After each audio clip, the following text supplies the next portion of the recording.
à toutes et à tous, alors on se retrouve aujourd'hui pour la deuxième recette que je vais vous présenter, un pain cocotte classique sur pouliche. La liste des ingrédients pour cette recette, en commençant par la pouliche, avec 100 g de farine T65, le type de la farine est importante, je vous expliquerai cela un peu plus tard, 100 g d'eau, une pincée de sucre et 12 g de levure fraîche de boulanger. Cette levure, elle peut se trouver soit au rayon frais du supermarché ou directement en boulangerie. Ensuite, pour la confection de la pâte, il nous faudra 400 g de farine T65, 150 g d'eau à température ou tiède, plus 50 g d'eau froide que nous allons réserver pour plus tard, et 10 g de sel.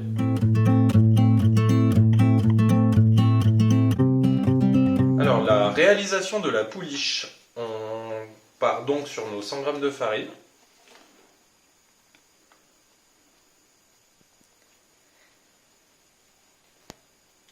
Qu'on réserve de côté. Ensuite, on va peser nos 100 g d'eau.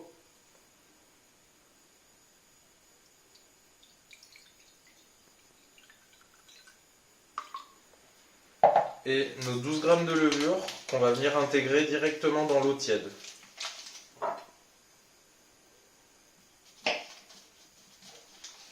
Et qu'on vient effriter légèrement.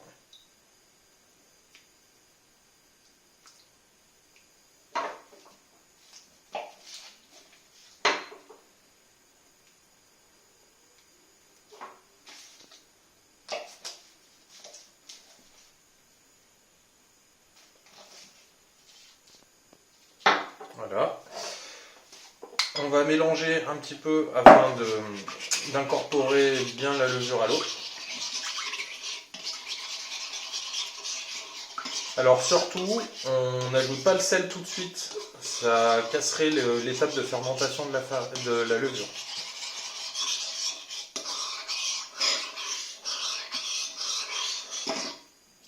La levure est bien incorporée, on peut l'intégrer à la farine. Et on y rajoute une pincée de sucre pour activer la fermentation. On prend notre cuillère en bois ou tout autre ustensile qui peut nous permettre de mélanger. On y va.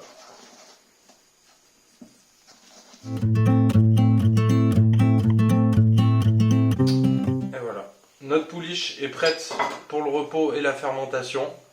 Vous pouvez prendre un torchon ou un linge propre, recouvrir votre pouliche avec et laisser patienter pendant 1h30.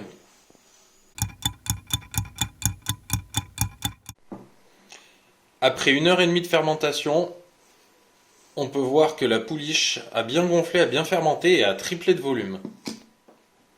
Préparation de la pâte. Donc on a tous nos éléments. Notre pouliche, 400 g de farine T65, 150 g d'eau à température ou tiède, 50 g d'eau froide et 10 g de sel.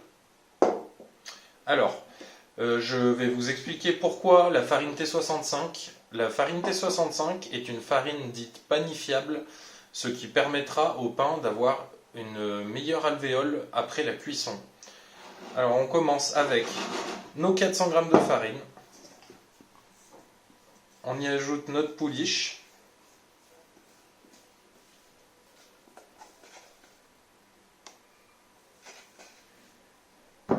Vous allez pouvoir sentir une petite odeur acide qui va se dégager, qui signifie la bonne fermentation de la levure.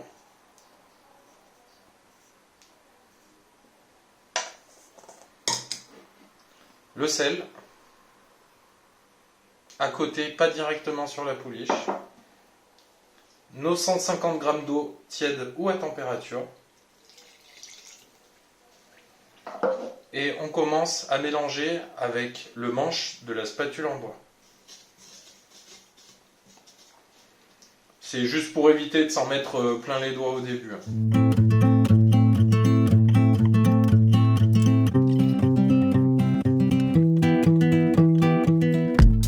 On remarque que la pâte est assez sèche et assez cassante. Alors c'est pour ça qu'on a gardé 50 g d'eau froide à la fin. C'est qu'avec le pétrissage, on réchauffe la pâte. Donc on va augmenter la température de la pâte à 27-28 degrés, ce qui est une température trop importante pour la fermentation. C'est pourquoi on rajoute 50 g d'eau froide à la fin pour pouvoir refroidir la température de la pâte et que la fermentation se passe bien.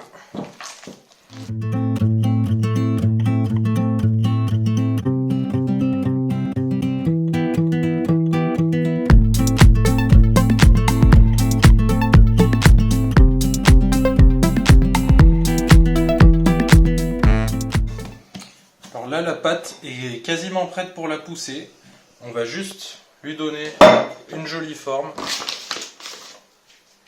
avant de la remettre sur le saladier, dans le saladier.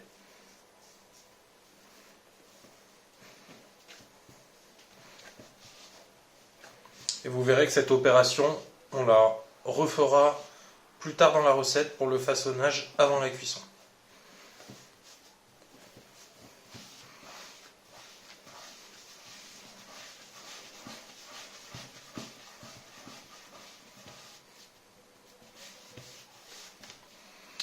Notre pâte à pain est prête. On va pouvoir la remettre dans son récipient, couvrir d'un torchon ou d'un linge propre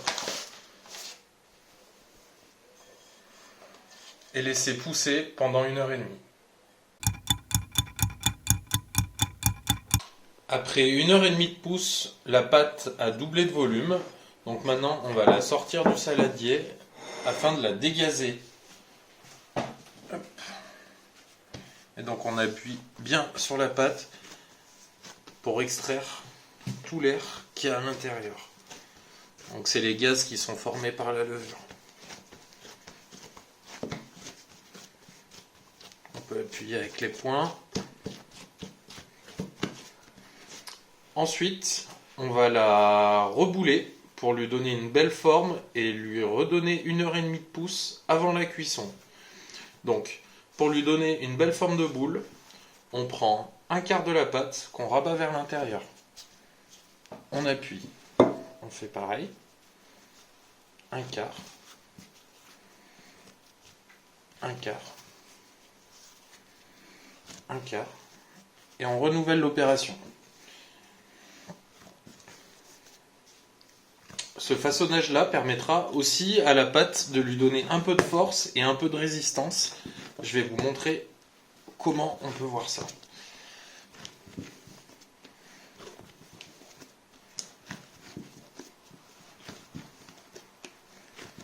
Ça nous permettra également de placer la soudure de la pâte vers le bas.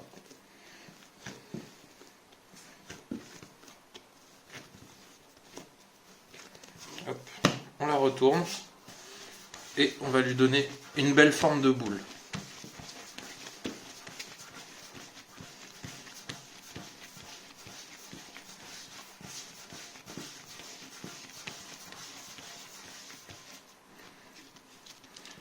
Pour voir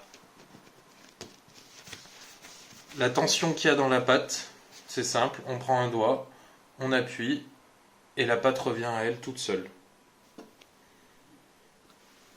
La pâte a de la force, on peut frapper dessus, elle ne se déforme pas. Alors, pour la dernière pousse, on va placer la pâte dans son récipient de cuisson directement. Donc c'est un peu en cocotte. On prend notre cocotte qu'on farine un petit peu dans le fond. On place la pâte dedans et on recouvre et on laisse pousser la pâte encore 1h30. Alors pourquoi on choisit une cocotte ? Donc la cocotte permettra de capturer toute l'humidité du pain lors de la première phase de cuisson. Donc moi ce n'est pas une cocotte en fonte, c'est une cocotte classique. Si vous choisissez une cocotte en fonte, il faudra adapter votre temps de cuisson que je vous expliquerai juste après. La deuxième pousse est terminée, on va à présent passer à la cuisson. Donc on voit que la pâte a bien poussé, a triplé de volume. On peut tester la force. La pâte revient bien, il n'y a pas de problème. Donc on passe au farinage du pain. Cette étape-là, elle a juste un but esthétique. Hein. Il n'y a pas d'intérêt particulier. C'est juste que c'est plus joli en sortie de cuisson. Ensuite, on va passer à la scarification du pain. Alors la scarification, elle sert à faire évacuer l'humidité présente à l'intérieur du pain. Vous pouvez le faire avec un couteau bien aiguisé, ou bien un cutter, ou une lame de rasoir. Moi j'ai un petit couteau bien aiguisé.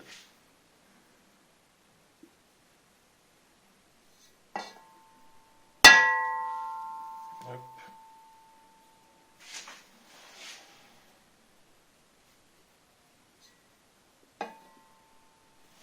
Après vous pouvez faire les motifs que vous souhaitez, il n'y a pas de problème.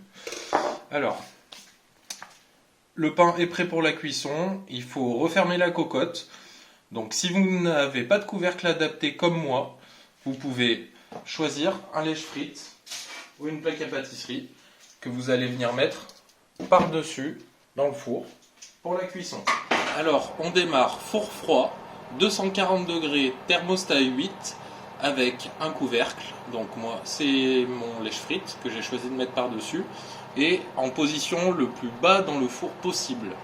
Donc 240 degrés, thermostat 8 pendant 35 minutes et ensuite on viendra enlever le lèche-frites pour faire sécher le pain pendant 15 minutes. C'est parti, on y va.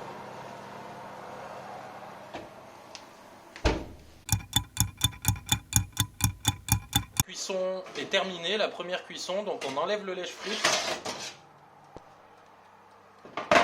et on va laisser sécher le pain pendant 15 minutes encore.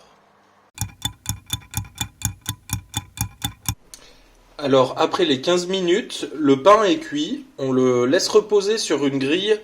Cette étape s'appelle le ressuage, ce qui permet à l'humidité encore présente dans le pain de s'évacuer. Donc mettez-le sur une grille un peu surélevée, ça ira très bien, pendant au minimum 1 heure avant de pouvoir le couper et le déguster. Voilà, le pain a ressué, il peut être prêt à être découpé, à être dégusté, donc on va voir ça.